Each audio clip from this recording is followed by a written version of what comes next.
Hey there, everybody, and thanks for joining us for Making Sales Social Live, coming to you from the Social Sales Link virtual studios.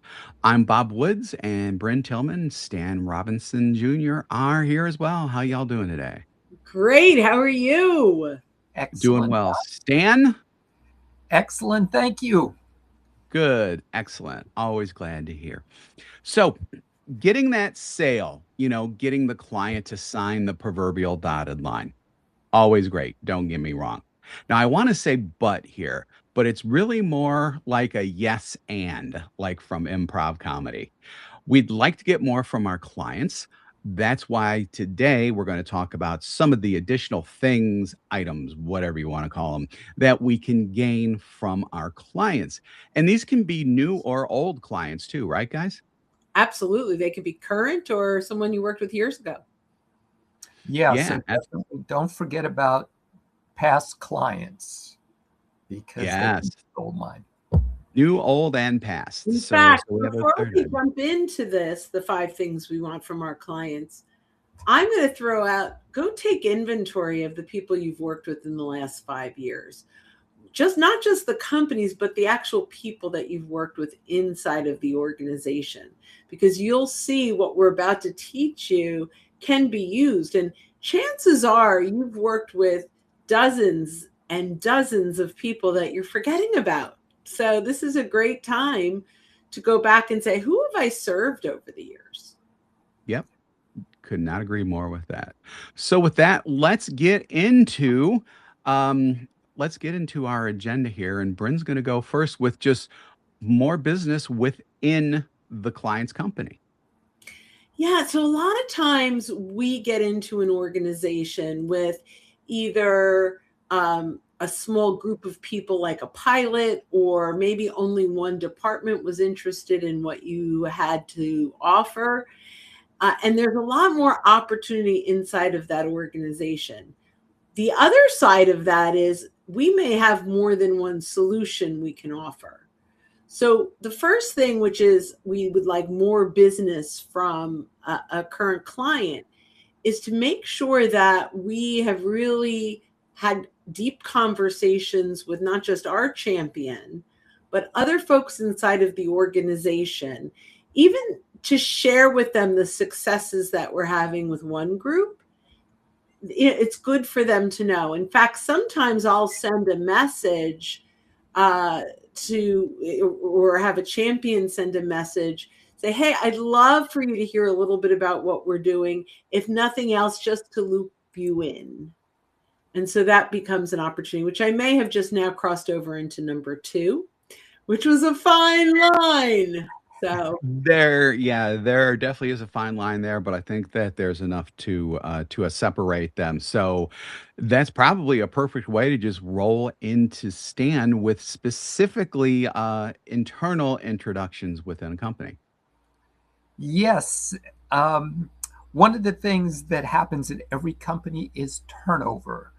We may not want to talk about it, but it happens. And I think LinkedIn stats are about 20% a year turnover in most organizations. So 1 in 5 people are not going to be there next year, someone else. So we talk about multi-threading, having multiple contacts within an organization so you're not reliant on just one champion. mhm. Because regardless of how well your champion loves you, is excited about your solution, if they get a better job opportunity someplace else and leave, unless you're connected to other people within the organization, you're starting over again. So while you have them, make sure that you ask them, you know, who else should I be talking to here? Who are your peers? Who do you report to? Who reports to you? And can you introduce me to them as well? Uh, Take advantage of that, because the more connections you have within an organization, the happier you will be. Bob, did you want to add to that? Yeah, I did actually because and Stan can go on this a little bit more, but that's a great place where Sales Navigator comes in. If you're a Sales Navigator user, to actually map within the company who some of these people are potentially, and you can even come back to the person with specific names and say, hey, is this person involved, or however you want to put it, so that you're coming in actually from a bit more of a position of strength, especially because it may be a person that your champion may not have thought of initially, and they're like, "Oh yeah, that'd be another great person to be in contact with as well." I think that's brilliant. And, in our pre call planning, often we don't think about creating the buyer map inside of an organization of all the people we want to meet. But I think that what you're saying in Sales Navigator, and you could do it in the free LinkedIn, but it is so much more powerful in Sales Navigator. It does help your champion in that step too, which is we'd like internal introduction. So absolutely magic. I love that, Bob. And this is a phrase people might have heard used over the years called multi-threading. This Hmm. is multi-threading inside an organization. Okay, that was fun. That was awesome. Anything to add there, Stan? Just that what you said about you do the work for people rather than asking them to think about, okay, who do I know in the midst of everything else they've got on their mind?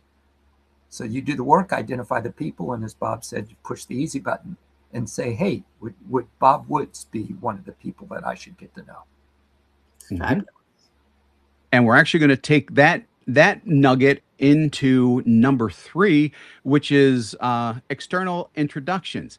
Now, this one gets misunderstood all of the time. When people hear external introductions, they immediately think, "Oh God, here comes the awkward referral ask," and and everybody dreads it. That Uh, ain't what this is. Especially the that's what people dread. Yeah, yeah, exactly, exactly. So this is not about putting your client in an uncomfortable spot, and it's definitely not about saying, "Hey, who else do you know that might want to buy from me?" and just kind of leave it like that, because that's lazy. It puts all the pressure on them, and that's where what we just talked about comes in as well.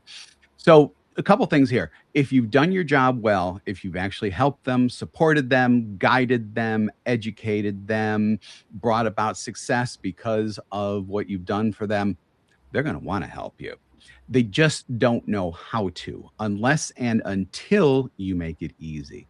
So, you heard it before, you're going to hear it again. Pull up their connections. See who you would like to meet. Use the filters in LinkedIn search. And if you have Sales Navigator search to help you. And then make that list. So, next, you're not going to ask that vague finger snapping question like I just said. You're going to say something like this: I happen to notice that you're connected to quite a few people who I'll be reaching out to in the next couple of weeks.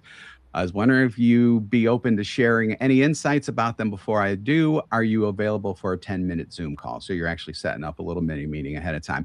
That's respectful, permission based, very different from a referral ambush. And it's also taking pressure off of them because they're not having to think, "Oh, who is this going to be?"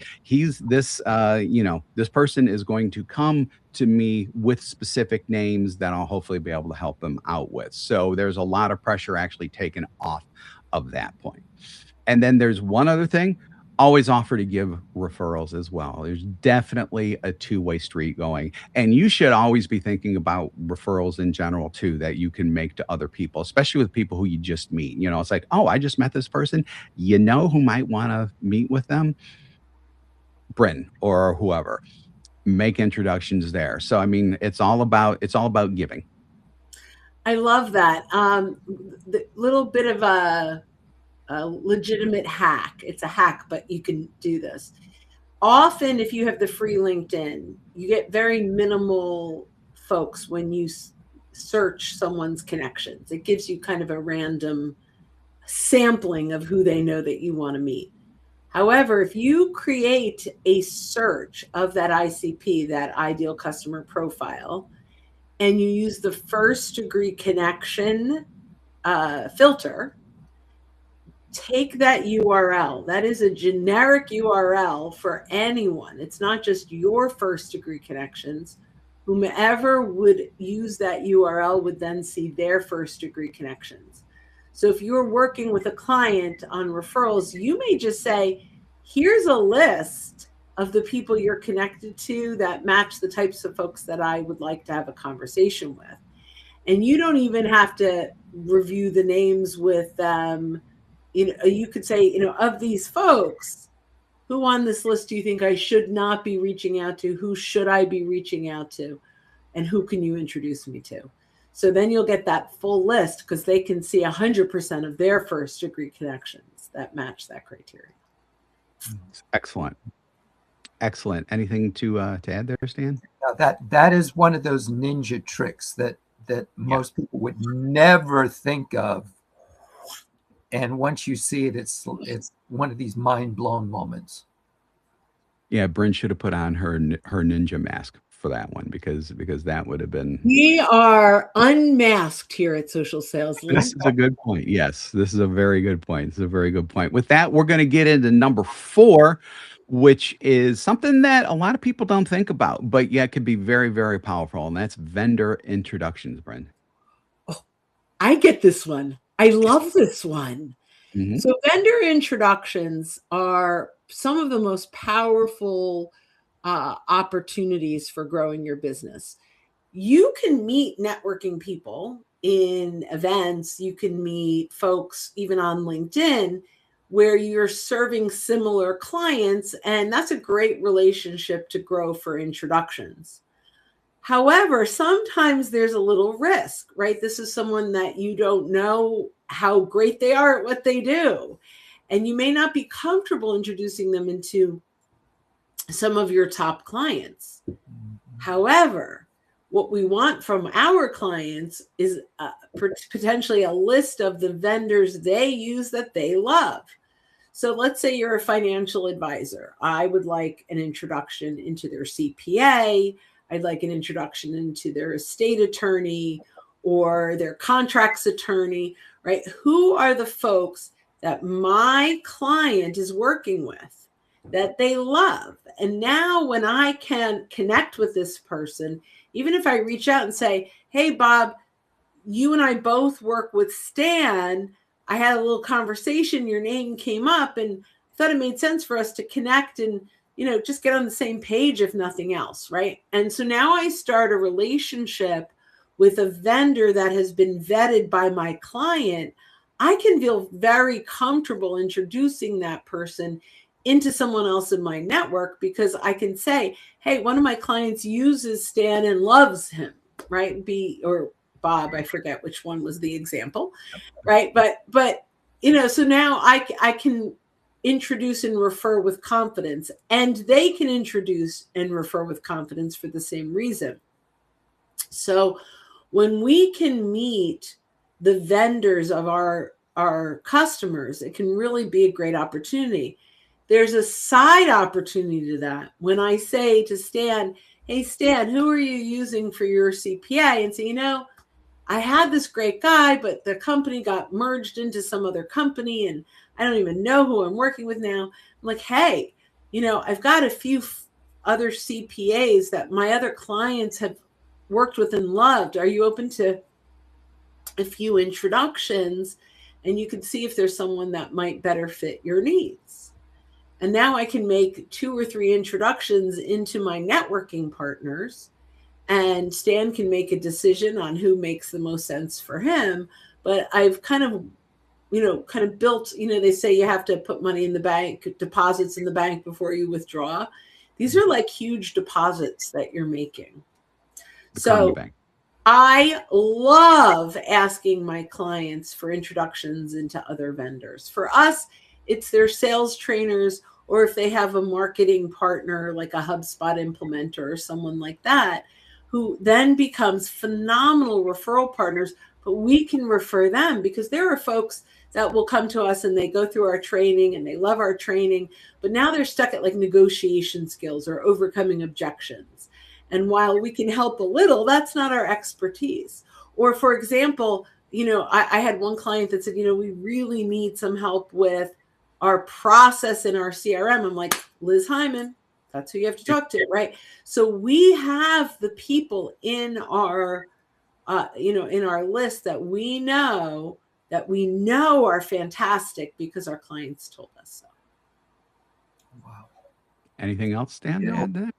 this these introductions are yet another way to add value, even though it may go without saying. We talk about bringing value to potential clients, existing clients all the time. Mm-hmm. And a lot of times we're talking about content that's of value. But arguably, introductions are an even higher level of value Yeah. because they can be a source of potential business, relationships, whatever the case may be. And the other thing, Bryn, that I love is the way that it's one of these things that may go without saying, but there's a reason why you say, who is a CPA that you work with that you love working with? Mm-hmm. Because even though we may assume that people will only give us the names of people that they do love working with because they've received good service, it helps just to remind them, no, don't give me the name of the person that you fired. Give me the person that you like working with, because then I'll be comfortable referring them to other people. That's a great place to. Oh wait, do we have one more? That was We only have four. one more. We Don't be do. cut, don't be cutting Stan off because he's got a very important one. Another one that all three of us love too, and that's testimonials and case studies, Stan. Yep, because y'all, like you said, Bob, y'all will love this one too. With testimonials and case studies, LinkedIn gives us a great platform where people who have worked with us, loved working with us, can share why their testimonial, their recommendation in LinkedInese. And of course, we can do the same because it should be reciprocal. It's always better to have someone else talk about what a great job you do than for you to talk about it, just because there's more credibility. And then a case study, in a way, is like a higher level of testimonial, because you may need to collaborate with your marketing department and the client to put together a formal case study that talks about where the client was when they started the relationship with you, what the problem was that they were experiencing, how you helped them solve it, and what the results were, in a format that you can then share with other people. So I'll stop there, but those are two powerful. I'd love to add just a quick little side note to that because I love what you're saying. It's absolutely incredibly powerful. Offer to write. So this translates into recommendations on LinkedIn. Offer to write it for them or have them talk about why they love you on a Zoom, and then use Copilot or ChatGPT or Gemini to frame their words in the way that Stan just discussed, right? I think that's really important. But you said something that I think is ultra important that I want to just emphasize, which is you giving recommendations on LinkedIn is just as powerful, if not even more. When you give a recommendation, you solidify a relationship. If it's a referral partner or a client, you're deepening a relationship that really can have an impact on future business. You also have real estate on their profile. So if someone is checking them out and they see you recommended them, who doesn't want to work with a vendor who recommends, their clients, right? So if you're recommending your clients, what an impact this is going to have on your business. So love all that stuff. And guys, I have so much fun doing this with you today. I thought this was going to go really, really fast, but we got a lot of value in, which makes me really happy. Yeah. Speaking of value, that's what we're all about. So glad to hear that. And I think we're going to go ahead and close things out. So whether you've been with us live or recorded via our podcast, we always appreciate you joining us for our episodes, including this one of Making Sales Social Live. And we do these every week. So please join us.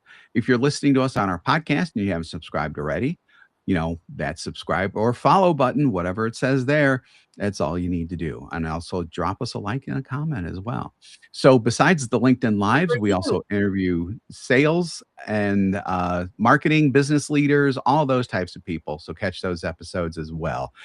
More info on our podcast is available at socialsaleslink.com/podcast.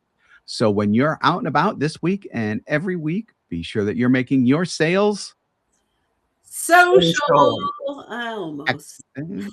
All right, my Sometimes friends. the mic thing kind of technology kind of gets us sometimes too. I think that that's what happened No, there. I think it's that I can't carry a beat.